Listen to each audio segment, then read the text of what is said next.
To the Bishop and First Lady and the new Psalmist family,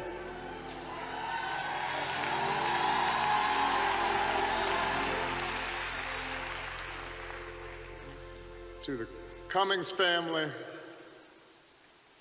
Maya,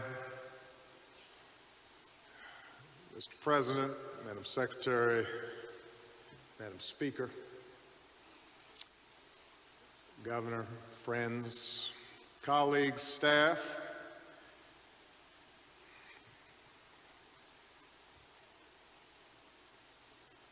the seeds on good soil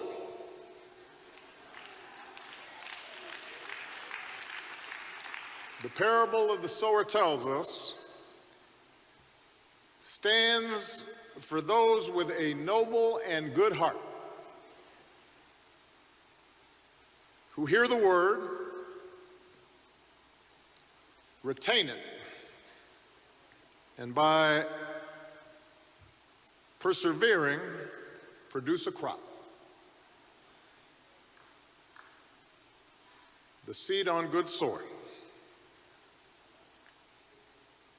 Elijah Cummings came from good soil.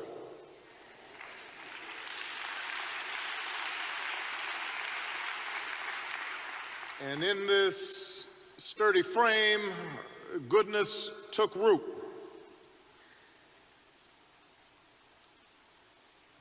His parents were sharecroppers from the South. They picked tobacco and strawberries, and then sought something better in this city, South Baltimore. And Robert worked shifts at a plant, and Ruth cleaned other people's homes. They became parents of 7, preachers to a small flock. I remember I had the pleasure of meeting Elijah's mother, Ruth, and she told me she prayed for me every day. And I knew it was true. And I felt better for it. Sometimes people say they're praying for you, and you don't know.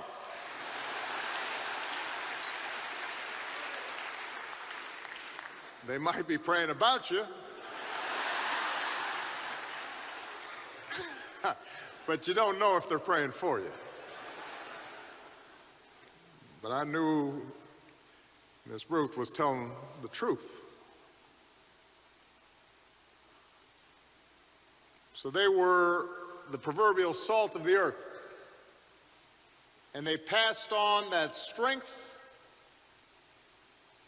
and that grit, but also that kindness and that faith to their son. As a boy, Elijah's dad made him shine his shoes and tie his tie, and they'd go to the airport, not to board the airplanes, but to watch others do it. I remember Elijah telling me this story. Robert would say, "I have not flied, I may not fly, but you will fly one day. We can't afford it right now, but you will fly." As grandmother, as Elijah related, and as grandmothers do, was a little more impatient with her advice. Your daddy, she said, he's been waiting and waiting and waiting for a better day. Don't you wait. And Elijah did not wait. Against all odds, Elijah earned his degrees. He learned about the rights that all people in this country are supposed to possess, with little help apparently from Perry Mason. Elijah became a lawyer to make sure that others had rights. And his people had their God-given rights. And from the State House to the House of Representatives, his commitment to justice and the rights of others would never, ever waver. Elijah's example, a son of parents who rose from nothing to carve out just a little something, a public servant who toiled to guarantee the least of us have the same opportunities that he had earned. A leader who once said he'd die for his people, even as he lived every minute for them. His life validates the things we tell ourselves about what's possible in this country. Not guaranteed, but possible. The possibility that our destinies are not preordained, but rather through our works and our dedication and our willingness to open our hearts to God's message of love for all people, we can live a purposeful life, that we can reap a bountiful harvest, that we are neither sentenced to wither among the rocks nor assured a bounty, but we have the capacity, the chance, as individuals and as a nation, to root ourselves in good soil. Elijah understood that. That's why he fought for justice. That's why he embraced this beloved community of Baltimore. That's why he went on to fight for the rights and opportunities of forgotten people all across America, not just in his district.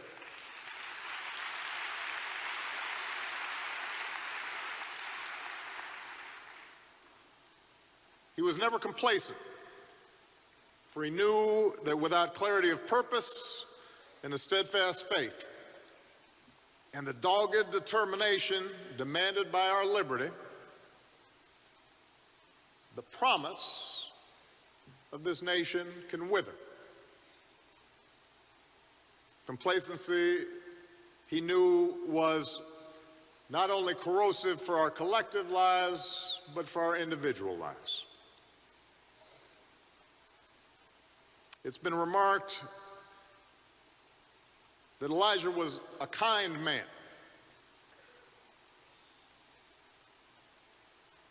I tell my daughters, and I have to say, listening to Elijah's daughters speak,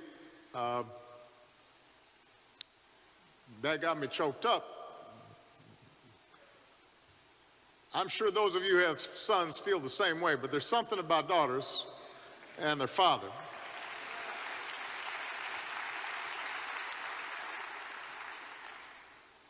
And I was thinking I'd want my daughters to know how much I love them, but I'd also want them to know that being a strong man includes being kind.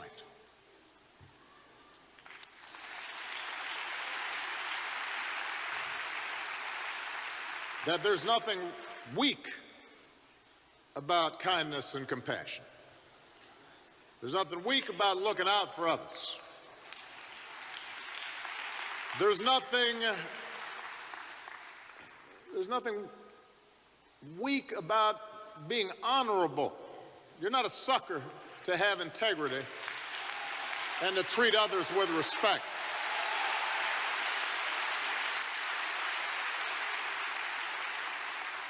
I was sitting here and I was just noticing the Honorable Elijah E. Cummings. And, you know, this is a title that we confer on all kinds of people who get elected to public office.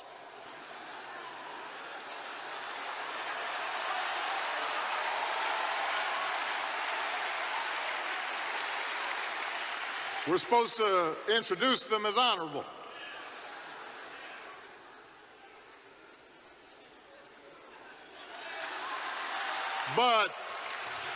But Elijah Cummings was honorable before he was elected to office.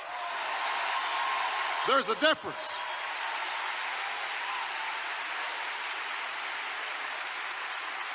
There's a difference if you were honorable and treated others honorably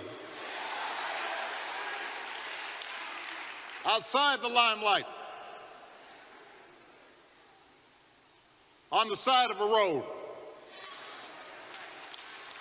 in a quiet moment, counseling somebody you work with. Letting your daughters know you love them.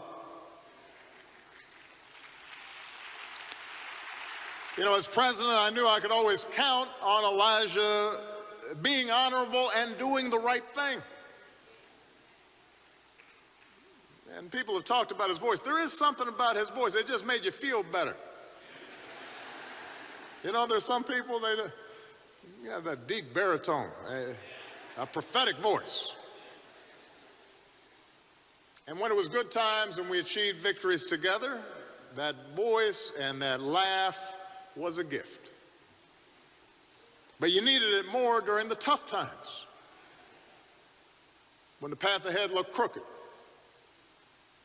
when obstacles abounded, when I entertained doubts, or I saw those who were in the fight start to waver. That's when Elijah's voice mattered most. And more than once during my presidency, when the economy still looked like it might plunge into depression, when the health care bill was pronounced dead in Congress, I would watch Elijah rally his colleagues. The cost of doing nothing isn't nothing, he would say. And folks would remember why they entered into public service. Our children are the living messengers we send to a future we will never see, he would say. And he would remind all of us that our time is too short not to fight for what's good and what is true and what is best in America.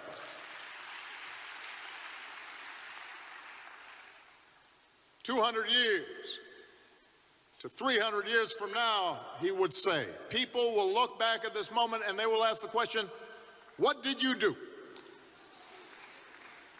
And hearing him, we would be reminded that it falls upon each of us to give voice to the voiceless and comfort to the sick, an opportunity to those not born to it, and to preserve and nurture our democracy. Elijah Cummings was a man of noble and good heart. His parents and his faith planted the seeds of hope and love and compassion and righteousness in that good soil of his. He has harvested all the crop that he could. For the Lord has now called Elijah home to give his humble, faithful servant rest.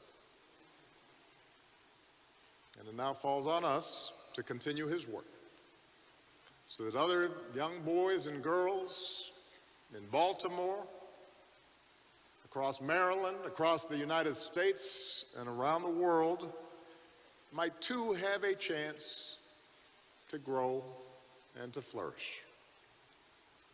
That's how we will honor him. That's how we will remember him.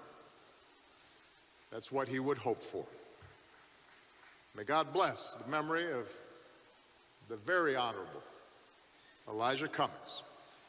And may God bless this city and this state and this nation that he loved. God bless you. Thank you.